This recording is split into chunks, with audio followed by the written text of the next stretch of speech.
آپ کو غزہ کی صورتحال کے بارے میں اپڈیٹ کرتے ہیں۔ غزہ پر اسرائیلی حملے جاری ہیں، مزید 60 فلسطینی شہید کر دیے گئے۔ فلسطینی پناہ گزینوں کے لیے اقوام متحدہ کے ادارے کے سربراہ کا کہنا ہے کہ غزہ بچوں اور بھوکے لوگوں کا قبرستان بن چکا ہے۔ 800 سے زائد فلسطینی امداد کی تلاش میں شہید کیے جا چکے ہیں۔ غزہ میں 7 اکتوبر 2023 سے اب تک اسرائیلی حملوں میں شہداء کی تعداد 57,882 ہو گئی۔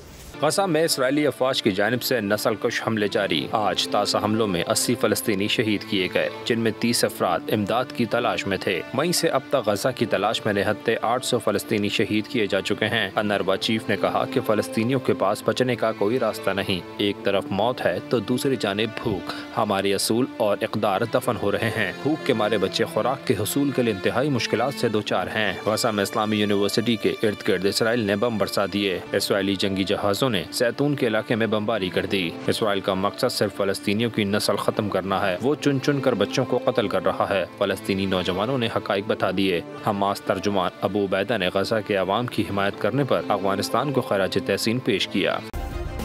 سبسکرائب کریں اور بیل دبائیں تاکہ کوئی خبر رہ نہ جائے۔